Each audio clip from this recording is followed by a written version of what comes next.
Bien. Vamos a dar lectura, como hace varios domingos que dejamos los primeros versículos, de estudiar los primeros versículos de Romanos 1. Vamos a leer del versículo 1, capítulo 1, Romanos 1, del versículo 1 hasta el 15. Y dice así la palabra de Dios: Pablo, siervo de Jesucristo, llamado a ser apóstol, apartado para el Evangelio de Dios, que él había prometido antes por sus profetas en las Santas Escrituras acerca de su Hijo, nuestro Señor Jesucristo, que era del linaje de David según la carne, que fue declarado Hijo de Dios con poder según el Espíritu de Santidad por la resurrección de entre los muertos, y por quien recibimos la gracia y el apostolado para la obediencia a la fe en todas las naciones por amor de su nombre, entre las cuales estáis también vosotros, llamados a ser de Jesucristo, y a todos los que estáis en Roma, amados de Dios, llamados a ser santos. Gracia y paz a vosotros de Dios nuestro Padre y del Señor Jesucristo. Primeramente doy gracias a mi Dios mediante Jesucristo con respecto a todos vosotros, de que vuestra fe se divulga por todo el mundo. Porque testigo me es Dios, a quien sirvo en mi espíritu en el Evangelio de su Hijo, de que sin cesar hago mención de vosotros siempre en mis oraciones, rogando de que de alguna manera tenga al fin, por la voluntad de Dios, un próspero viaje para ir a vosotros. Porque deseo veros para comunicaros algún don espiritual, a fin de que seáis confirmados, esto es, para ser mutuamente confortados por la fe que nos es común a vosotros y a mí. Pero no quiero, hermanos, que ignoréis que muchas veces me he propuesto ir a vosotros, pero hasta ahora he sido estorbado, para tener también entre vosotros algún fruto, como entre los demás gentiles.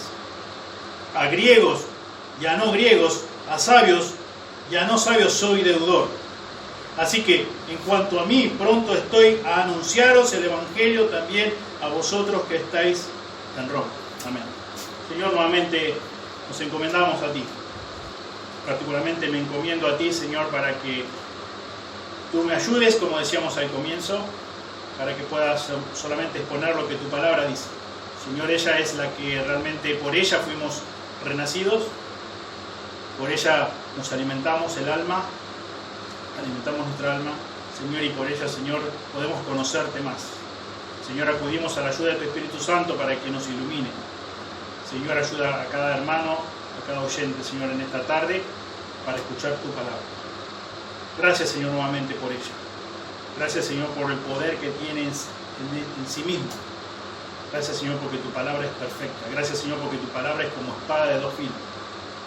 Gracias, Señor, porque ella es nuestra luz. Gracias porque ella es nuestra brújula.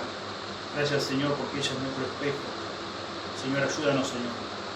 Y ayúdame, Señor, en esta tarde, una vez más, para poder comunicar tu palabra. Gracias, Señor, te damos. En el precioso nombre de Jesús oramos. Amén. Habíamos visto, los que recuerdan, los dos últimos mensajes acerca del versículo 8, del 9 al 13, que Pablo da gracias a Dios por los creyentes que hay en Roma.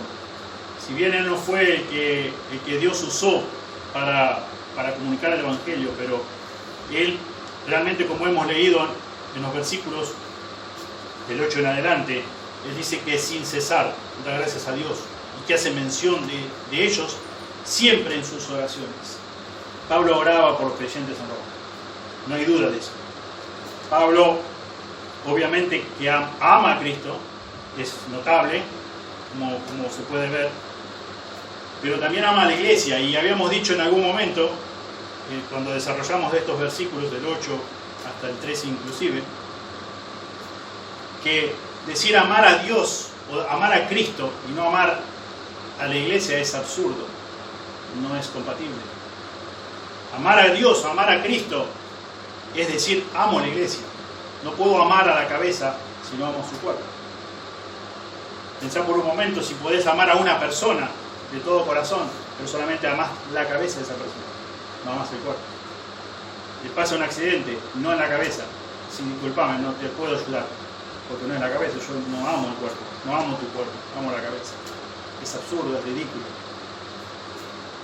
Pero tristemente, después vamos a entrar un poquito más en profundidad, tristemente muchas veces escuchamos o muchas veces hemos pensado, anidado en nuestro corazón ese pensamiento de que yo amo a Dios con todo mi corazón. Realmente me emociono, me emociona leer la palabra, estudiarla, meditarla, memorizarla. Pero bueno, en la iglesia, ¿viste cómo es la iglesia? ¿Viste cómo son los hermanos? No es compatible, no. Va tomado de la mano. Amo a Dios y amo a su iglesia, amo a Dios, la cabeza, amo a la iglesia, a su cuerpo. O amo a uno o no amo a nadie. Pablo, como vemos en los versículos que hemos dado lectura, da gracias a Dios por los creyentes que había en Roma. También le da gracias a Dios por la oportunidad que Dios le va a dar en algún momento de visitarlo. Él, como habíamos visto anteriormente, a modo de contexto estoy diciendo esto, sobre todo para retomar los que habían escuchado el mensaje y los que no, los que comienzan ahora, puedan ubicarse más o menos dentro de los versículos que vamos a pronunciar, que son 14 y 15. Pablo da gracias a Dios por los creyentes y también por la oportunidad que va a tener de visitarle, y por eso está orando, y por eso hizo planes. Y ahora puntualmente en versículos 14 y 15, lo que vamos a ver es la motivación, o lo que va a dar a conocer el apóstol Pablo es la motivación que hay detrás de ese gran deseo de ir a visitar a los creyentes en Roma. La motivación, ¿cuál es el motor? El versículo 14 dice: a griegos y a no griegos, a sabios y a no sabios soy deudor. Soy deudor. Alguien que por favor que tenga la versión de las Américas, que pueda leer el versículo 14 y 15 también. No sé quién tiene. Tengo obligación tanto para con los griegos como para con los bárbaros, para con los sabios como para con los ignorantes. Así que, por mi parte, ansioso estoy de anunciar el Evangelio también a vosotros que estáis en Roma. Gracias. Ahí esa traducción dice: tengo obligación, tengo una obligación. Nuestra Reina Valera dice: soy deudor. Fíjense que dice 1 Corintios 9:16. 1 Corintios 9:16.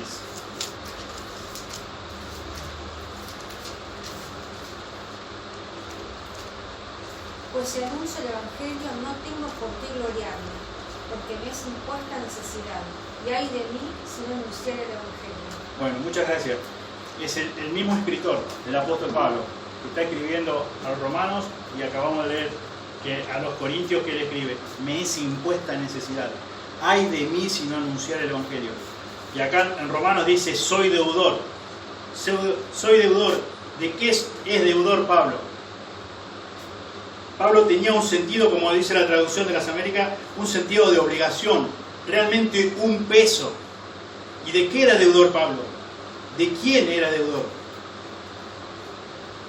¿Pablo se sentía deudor de Dios?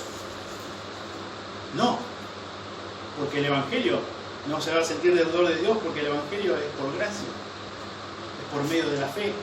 ¿Qué nos dice el mismo apóstol acá en el versículo 5 que hemos dado lectura hace un momento? ¿Y por quién recibimos la gracia y el apostolado? ¿Y por quién recibimos la gracia y el apostolado? La gracia es un regalo. No puede estar diciendo que es deudor de Dios. Nosotros sí, al decir verdad, teníamos una gran deuda de pecado, impagable, eterna deuda de pecado. Pero por la gracia de Dios fue cancelada en la persona de Cristo, por la obra redentora de Cristo en la cruz. Así que la gracia no nos hace deudores con Dios, no nos hace deudores. Porque de lo contrario, ¿qué sería? No sería gracia, no sería regalo. Tendríamos algo que pagar, algo que hubiésemos pagado. Y la realidad es que todos nosotros, como vamos a leer en un momento, todos nosotros somos deudores, tremendamente deudores, con una deuda impagable, producto del pecado. Hemos nacido pecadores. En maldad, dice el salmista, en maldad he sido formado, en pecado me concibió mi madre. De nacimiento somos pecadores. De nacimiento traemos esa gran deuda que ningún ser humano puede saldar. Ni por la sabiduría, ni por el dinero, ni por nada. Pablo era deudor de los griegos y de los bárbaros, de aquellas personas que se veían como superiores al resto, de que todo pasaba por la sabiduría. Pablo se sentía deudor.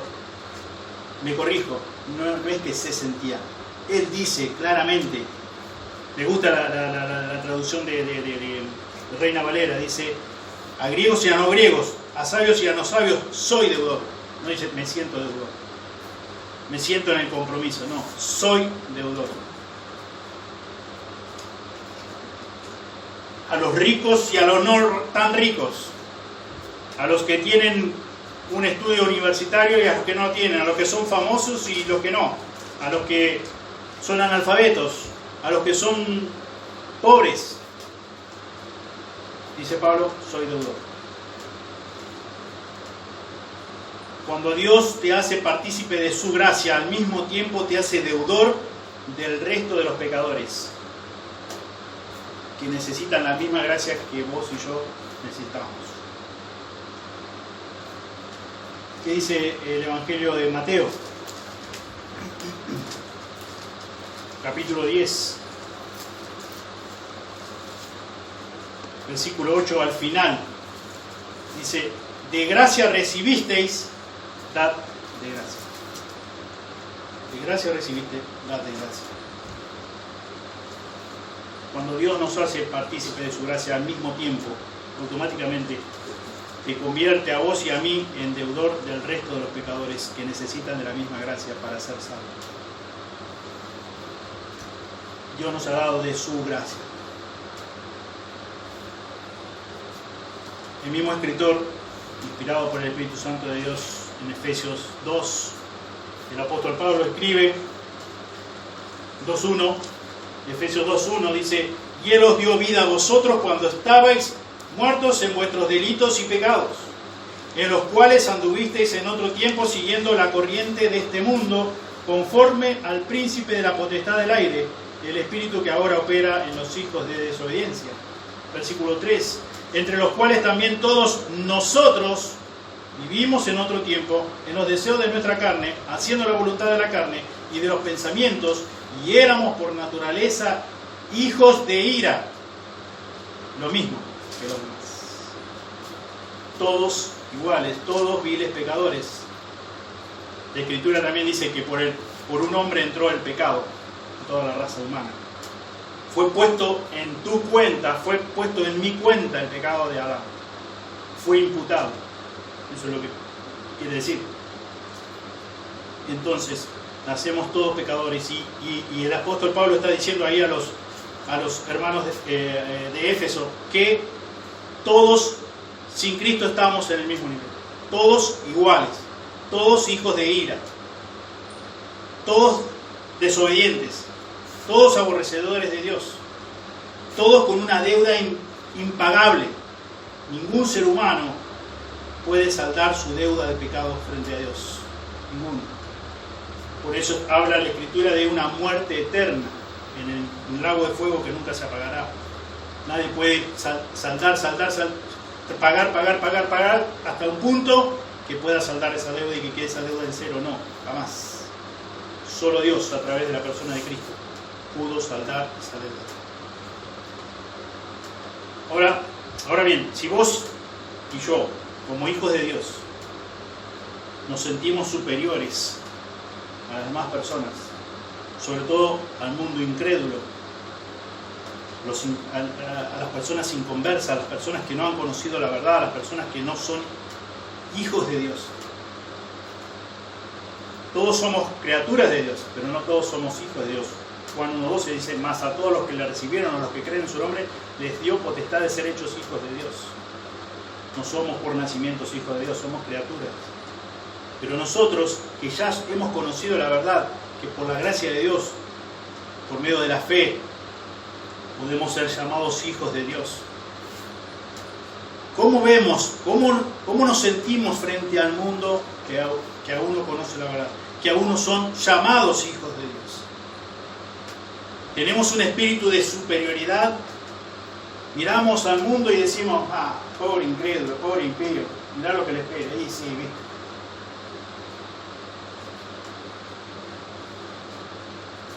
Si realmente pensamos o anidamos eso en nuestro corazón, tenemos ese sentimiento de superioridad hacia el mundo inconverso, no hemos entendido demasiado lo que es la gracia de Dios.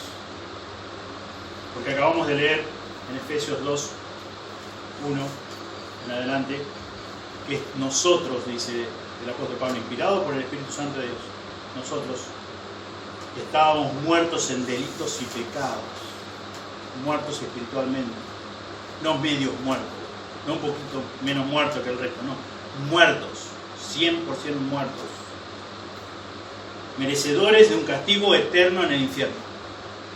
Por eso al final del versículo 3 dice, igual que los demás. Si yo veo con un sentido de superioridad al mundo inconverso, yo estoy bastante equivocado, yo estoy bastante errado. Yo no soy mejor que nadie. Y si yo hoy soy un hijo de Dios y vos sos una hija de Dios, es tan solamente por la gracia de Dios, es por la misericordia de Dios. En ningún momento tengo que anidar en mi corazón un sentido de superioridad frente al resto que no conoce la verdad. Porque eso está hablando mal de mí. No he entendido lo que es la gracia de Dios. Me siento con cierto derecho, me siento con cierto privilegio. Y no lo tengo, no lo tenía.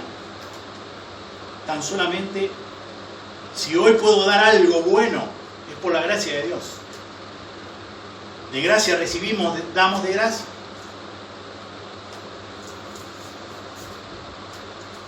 Si nos guardamos esa gracia para nosotros mismos, sabiendo que a nuestro lado hay tantísimas personas necesitadas de esa divina gracia, como nosotros en un momento estábamos muertos en delitos y pecados, caminando a una eterna condenación.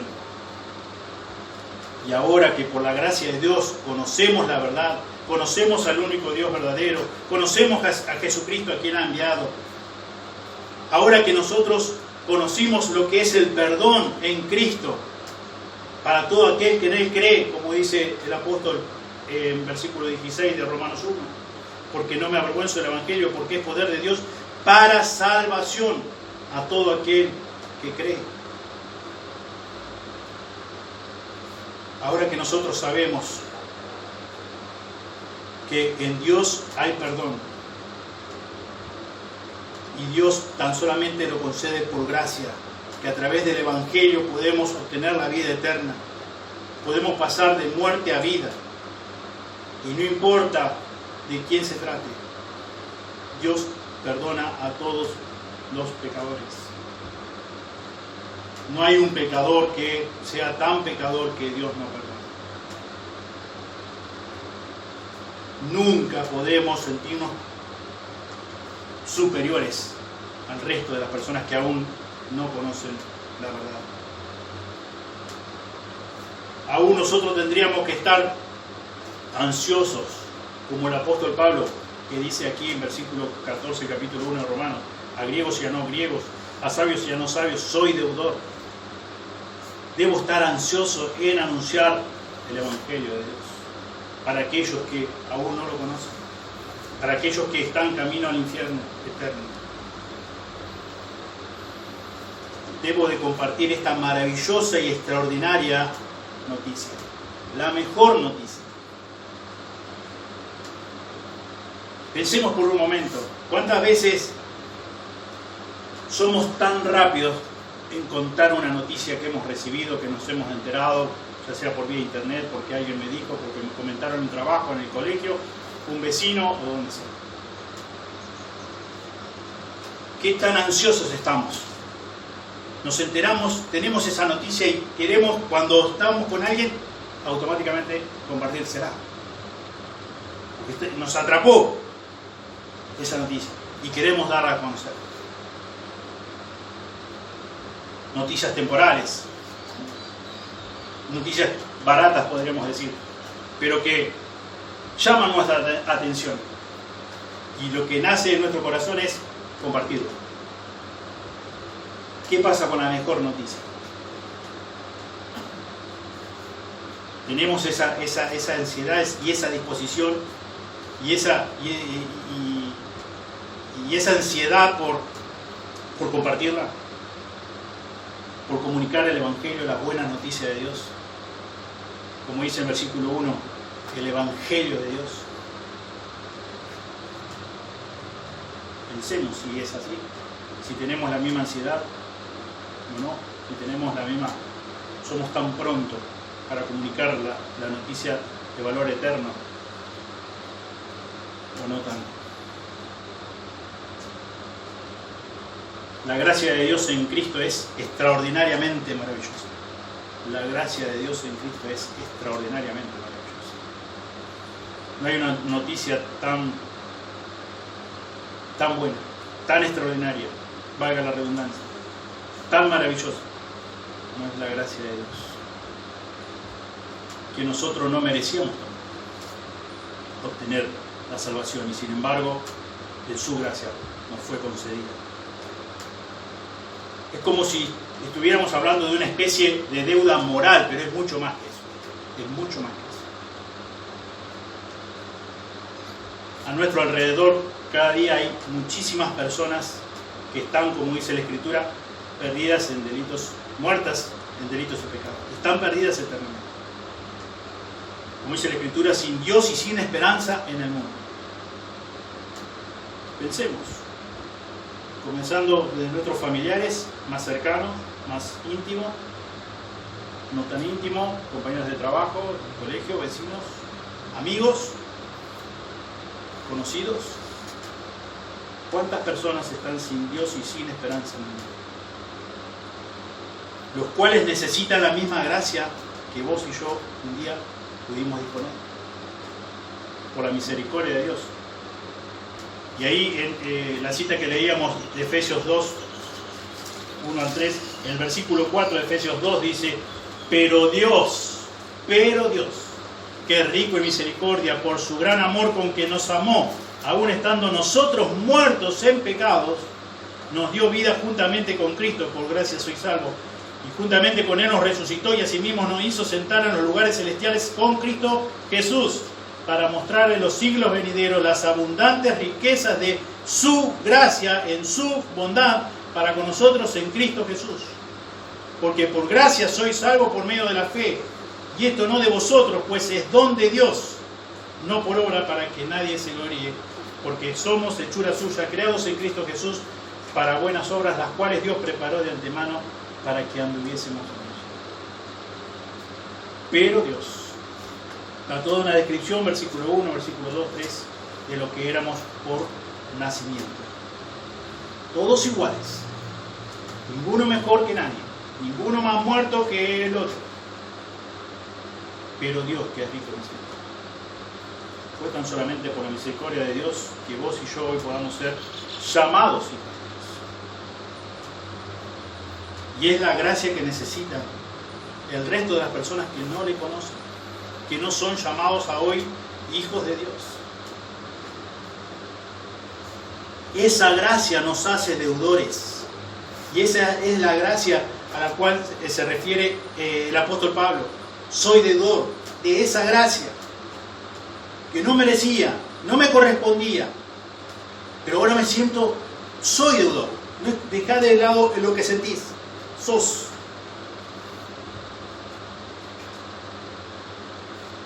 Y tenemos que entender que esa gracia que nos hace deudores no es como con una deuda que nos es impuesta de forma legalista.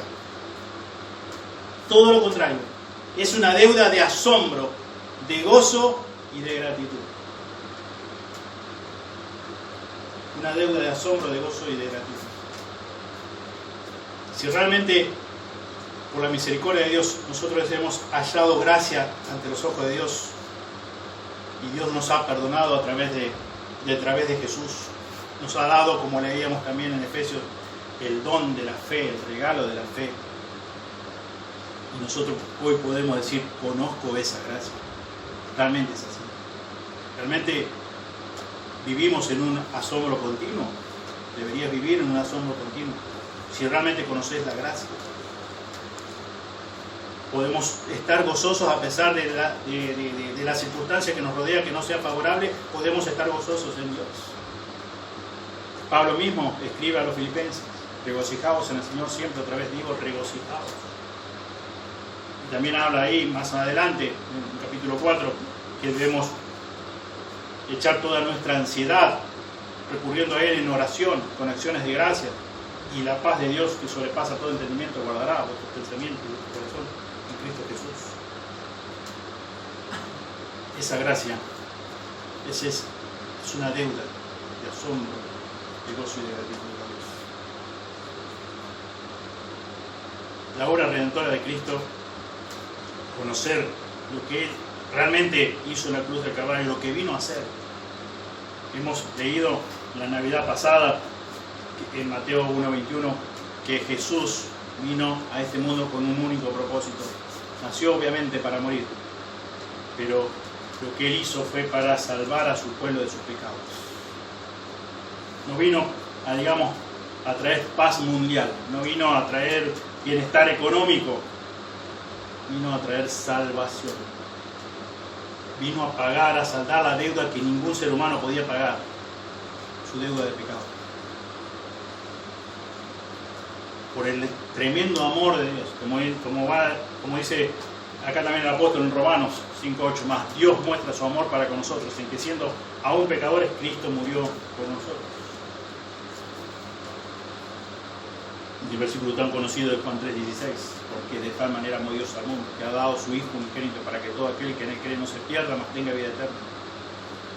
No existe amor más grande, como dice mismo Jesús. No existe amor más grande que este, que uno ponga su vida por sus amigos. Es tremendo ver y considerar vez tras vez la obra redentora de Cristo Jesús en la cruz.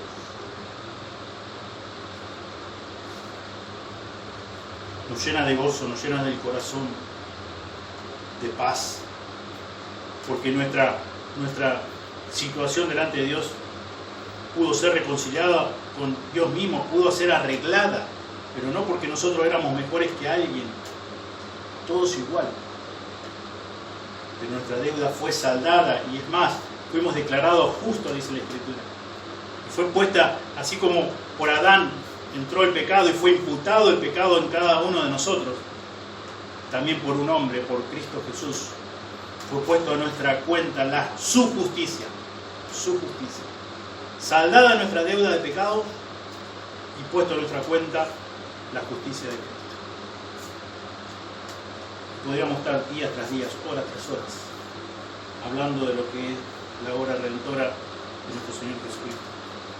Versículo 15 de Romanos 1. Así que en cuanto a mí, pronto estoy a anunciaros el Evangelio también a vosotros que estáis en Roma. Habíamos dicho al comienzo del mensaje cuál era el motor, cuál era la motivación de la ansiedad del apóstol para estar en contacto con estos creyentes. Podríamos decirlo en otras palabras, que el apóstol Pablo está diciendo: no veo la hora de poder estar allí con ustedes. Cuando tenemos muchas ganas de estar con alguien o de llegar a un lugar, muchas veces usamos la expresión: no me aguanto que llegue el día, no me aguanto que llegue la hora. Estoy ansioso. ¿Y por qué estaba ansioso el apóstol Pablo? Por pagar esa deuda en cierta forma. Esa deuda de asombro, esa deuda de gozo, esa deuda de gratitud. Lo que él había obtenido por gracia, de gracia recibió el apóstol y de gracia daba a los creyentes en Roma. De gracia daba a los inconversos en Roma. anhelo decirles a ustedes, romanos, amantes del poder, que el Evangelio de Dios es verdadero poder. Porque es poder de Dios. Como va a decir más adelante, en versículo 16. Es poder de Dios para salvación a todo aquel que cree. De eso no me aguanto, de eso no veo la hora.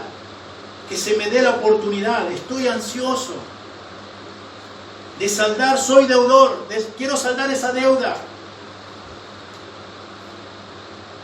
Quiero verles cuanto antes, quiero estar con ustedes, quiero ser confortado, como hemos leído los versículos 11, 12. Pero sean veros para comunicaros algún don espiritual a fin de que seáis confirmados, esto es, para ser mutuamente confortados por la fe que nos es común a vosotros y a mí. El apóstol no quería llegar allá, como decían, dándose dique o diciendo, aquí llegué yo, el gran apóstol Pablo. Pablo quería llegar a ese lugar, a Roma, a estar en medio de esos creyentes, para decir, ustedes necesitan de mí, pero yo necesito de ustedes también. Necesito ser confortado por ustedes. Yo tengo también mis debilidades. Necesitamos estar en comunión. Y también el versículo 15 dice así que en cuanto a mí pronto estoy a anunciaros el Evangelio, también a vosotros que estáis en Roma. No solamente a ellos, al mundo inconverso, sino también a ellos, los creyentes, los que estaban recibiendo esta carta. El Evangelio no solamente salva, sino también santifica. Por eso que leímos el versículo 12, esto es para que mutuamente confortados por la fe que nos es común a vosotros y a mí.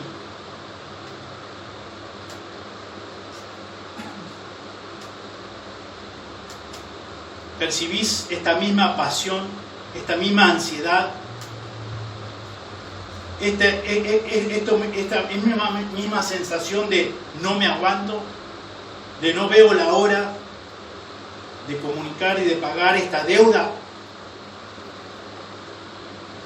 de compartir lo que he recibido de gracia? ¿Sentís lo mismo que el apóstol Pablo? ¿Amás verdaderamente a Cristo, como decía al comienzo, y amás verdaderamente a su iglesia? No podemos decir amamos a Cristo y no amamos a su iglesia. Porque por naturaleza es más fácil decir amo a Cristo, amo a Dios. Y no amo a su iglesia, no amo a los hermanos. Y porque viste, los hermanos son difíciles, son complicados los hermanos. O amo a Cristo y amo a su iglesia, o no amo a Cristo. Muchas veces pensamos que podemos tener una muy buena comunión con Dios, un buen devocional diario, un buen tiempo de oración, un tiempo de memorización diaria. Tengo una comunión re buena con Dios, cada día, no sabes. ¿Y su iglesia? Y falta amor en la iglesia. Complicada la iglesia. Por naturaleza tendemos esa tendencia. Pero acá el apóstol Pablo nos muestra claramente que él amaba apasionadamente a la iglesia, porque apasionadamente amaba a Dios.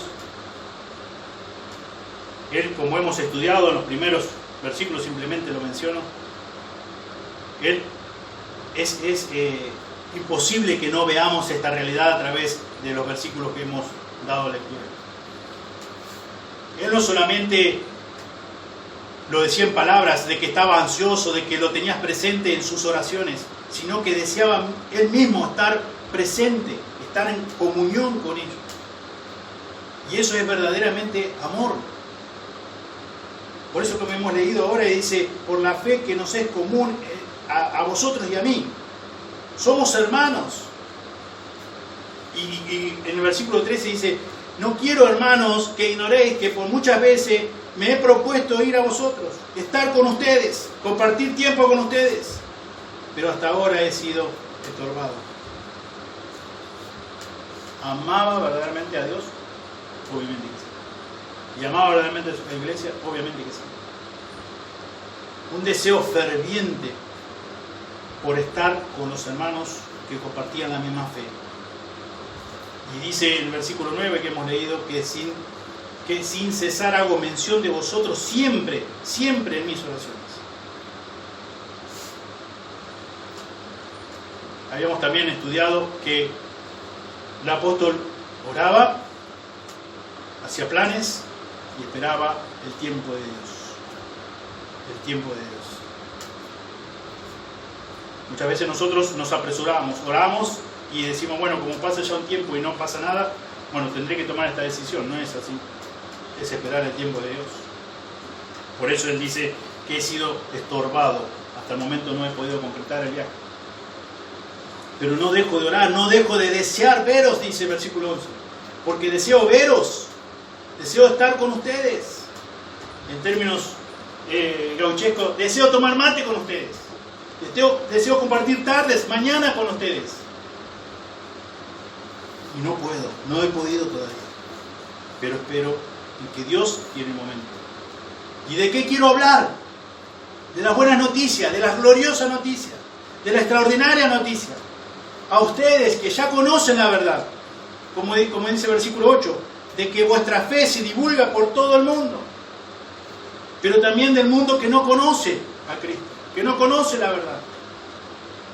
No veo el momento, no veo que llegue el momento, no veo la hora, no me aguanto para poder compartir las buenas nuevas de salvación con ustedes para crecimiento y también para el mundo que no conoce la verdad, que no conoce a Dios.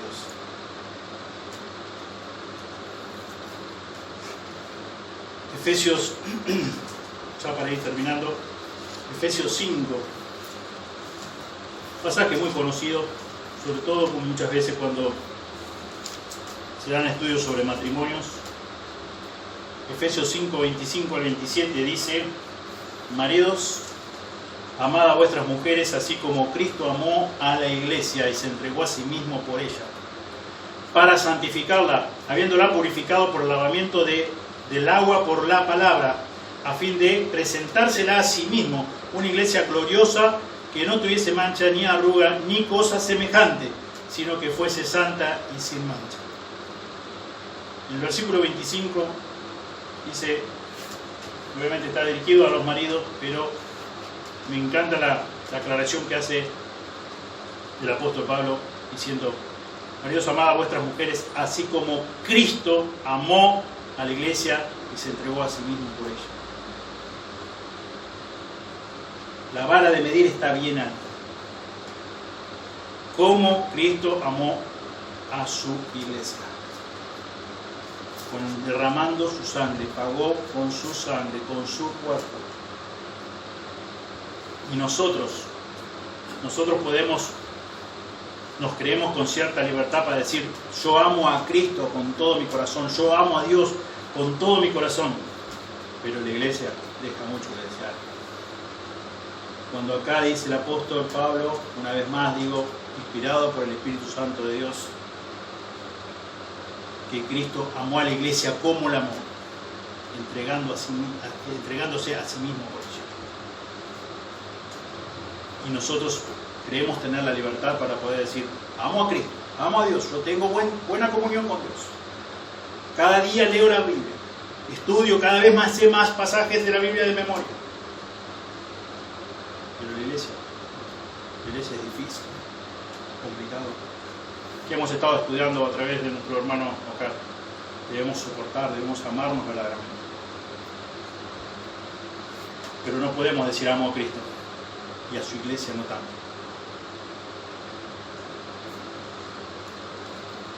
Debo amar a Cristo así como amo a su iglesia. Porque Cristo, que dice que amó a su iglesia, a su cuerpo, ¿cuál es la cabeza? Se entregó a sí mismo. De la misma forma, debo amar a su iglesia. Y Pablo, el apóstol Pablo, es lo que vemos claramente. ¿Por qué esa necesidad? ¿Por qué esa ansiedad de ir y estar con los hermanos? de compartir tiempo con los hermanos. Porque no solamente amaba a Dios, sino que amaba a su iglesia.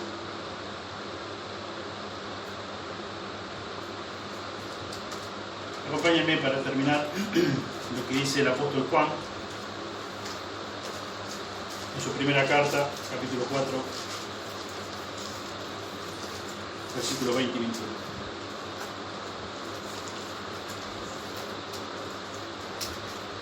Si alguno dice, primera de Juan 4, 20 y 21, si alguno dice, yo amo a Dios y aborrece a su hermano, es mentiroso.